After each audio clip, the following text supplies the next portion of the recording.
Bonjour et bienvenue à tous dans cette vidéo de développement consacrée aux algorithmes de pathfinding qui, comme leur nom l'indique, sont des algorithmes qui vont rechercher le meilleur chemin d'un point A à un point B. Ces algorithmes sont très utilisés dans les jeux vidéo lorsqu'un personnage ou un véhicule doit atteindre une destination en évitant les obstacles comme une montagne, un fleuve ou un bâtiment, et ce, le plus rapidement possible. Les deux plus connus sont Dijkstra et A*, que l'on note A étoile. Comme souvent dans mes vidéos de développement, je vais utiliser JavaScript parce qu'il ne nécessite pas de compilateur et que n'importe qui peut modifier mes sources sans installer d'éditeur complexe. En plus, il est facile à lire et à comprendre. Enfin, et comme d'habitude, toutes les sources sont disponibles en téléchargement dans la description de cette vidéo. Afin d'appliquer ces algorithmes aux jeux vidéo, j'ai choisi de visualiser le déroulement sur une grille de 50 cases par 40, similaire à la carte d'un jeu de stratégie par exemple. Les cases blanches sont des murs infranchissables, les cases noires peuvent être parcourues, et le départ et l'arrivée sont matérialisés par des carrés bleus et rouges. J'aurais pu pousser le vice un peu plus loin en ajoutant des rivières et des fossés qui ralentissent le joueur, mais j'ai choisi de rester simple afin d'améliorer la lecture du code. L'application va afficher au tour par tour les différentes étapes des deux algorithmes. Les chemins testés apparaissent sous la forme d'un petit carré rouge. La touche I permet de relancer ou de réinitialiser le déroulement, la touche S permet de passer d'un algorithme à l'autre, et enfin la touche N permet de générer une nouvelle carte. À la fin du calcul, le chemin idéal est affiché en jaune.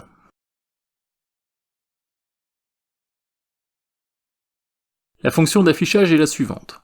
Le canvas servant l'affichage a une dimension de 1000 par 800 pixels. À chaque image dessinée, je commence donc par effacer le fond à l'aide d'un rectangle noir. Ensuite, je trace le quadrillage en tirant des lignes horizontales et verticales tous les 20 pixels. Selon le type d'algorithme, j'appelle Dijkstra ou A*, mais nous y reviendrons plus tard. J'affiche ensuite les éléments de ma carte qui sont contenus dans une variable nommée map. Map contient un 0 pour un élément vide, 1 pour le départ que j'affiche en bleu, 2 pour l'arrivée que j'affiche en rouge, un 9 pour un mur affiché en blanc, un 8 pour le chemin final affiché en jaune, et enfin je place un petit carré rouge à chaque emplacement visité. Je teste si une touche du clavier a été pressée, donc I pour réinitialiser l'algorithme, N pour générer une nouvelle carte, et S pour changer d'algorithme. À la fin, j'affiche en haut du canvas le nom de l'algorithme qui est en train d'effectuer le calcul. Bien, les bases sont posées, voyons maintenant en détail ces fameux algorithmes. Commençons tout d'abord par l'algorithme de Dijkstra, qui a été inventé en 1959 par Edsger Dijkstra et qui détermine le plus court chemin entre un point de départ et tous les autres points disponibles. Si l'on prend l'exemple de ce graphe, pour aller du point 0 au point 1, il faudra parcourir 4 km, 8 km pour aller du point 0 au point 7, etc.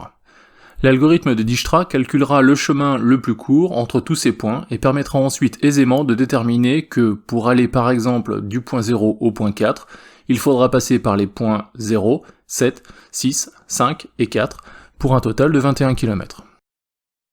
Au niveau du code, la fonction init parcourt toute la carte afin d'initialiser toutes les distances à l'infini, de définir chaque case comme non encore visitée et de mettre à 0 si un précédent chemin avait été trouvé. En fin de fonction, je définis la distance du point de départ à 0 et je crée un tableau prédécesseur qui me permettra en toute fin d'algorithme de remonter le chemin le plus court à l'envers.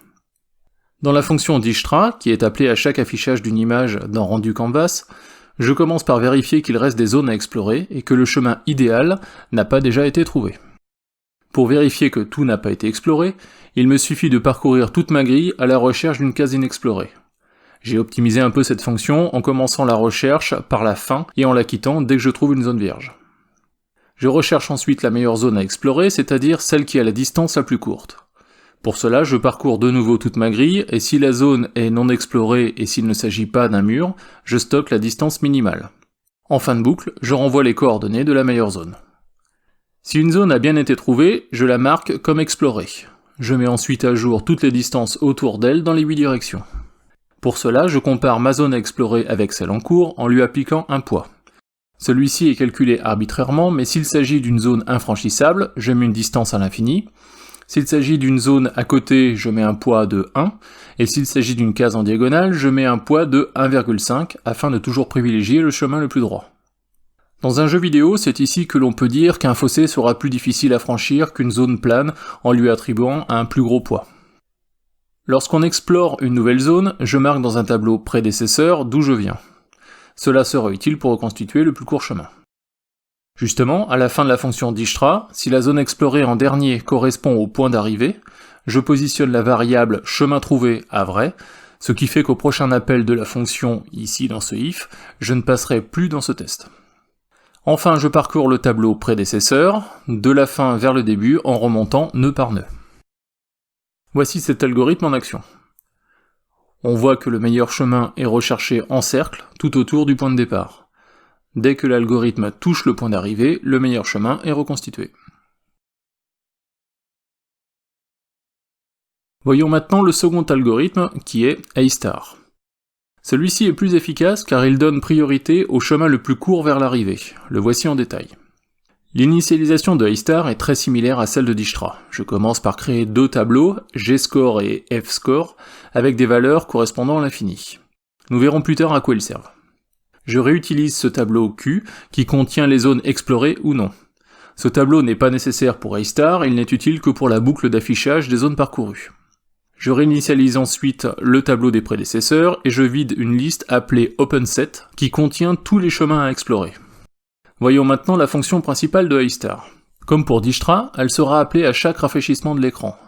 Je teste si le chemin n'a pas déjà été trouvé et s'il reste des chemins à explorer. Si c'est le cas, je recherche tout d'abord un chemin à traiter. J'appelle pour cela la fonction A* recherche. Celle-ci va rechercher dans la liste OpenSet le nœud ayant le plus petit F-score. Ce F-score, c'est en fait la plus petite distance entre ce point et l'arrivée à vol d'oiseau. En fin de fonction, le sommet trouvé est renvoyé à l'appelant. Si un sommet a bien été trouvé, correspond-il à l'arrivée? Si oui, on reconstitue le chemin de la fin jusqu'au début, exactement comme nous l'avons fait dans la fonction Dijkstra, à l'aide du tableau prédécesseur. On en profite aussi pour vider la liste des sommets à explorer OpenSet, puisque l'arrivée a été atteinte. Sinon, on enlève ce sommet de la liste, puis on parcourt tous les sommets distants dans un rayon de une case autour du point actuel. Dans le tableau G-score, je calcule pour chaque point sa distance à son voisin immédiat. Comme pour Dijkstra, si ce voisin n'est pas accessible, le poids sera de l'infini, sinon il vaudra 1,5 pour une diagonale ou 1 pour un point directement accessible. Le tableau F-score contient le poids de ce point auquel on ajoute la valeur d'une fonction heuristique, c'est-à-dire une fonction de découverte. Dans cette fonction A_h, je calcule la distance du point actuel vers le point d'arrivée, comme je l'expliquais tout à l'heure. Pour ce faire, j'utilise le théorème de Pythagore. Si vous avez suivi ma vidéo sur les maths dans les jeux vidéo, ce théorème n'a plus aucun secret pour vous. Ce que je recherche est la distance entre les deux points, qui correspond à l'hypoténuse de ce triangle.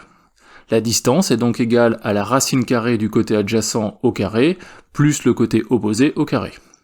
C'est grâce à cela que l'algorithme A* est plus performant car le sommet le plus proche de l'arrivée est toujours le premier à être exploré.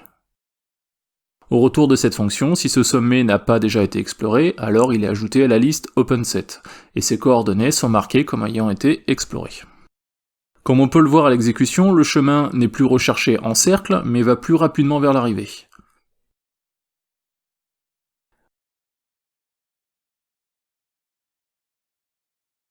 Voilà pour ces deux algorithmes de pathfinding. Sachez qu'il en existe de nombreux autres, tels que Floyd ou Daystar, mais ils sont moins appliqués aux jeux vidéo et ne sont que des variantes de ceux que je vous ai présentés.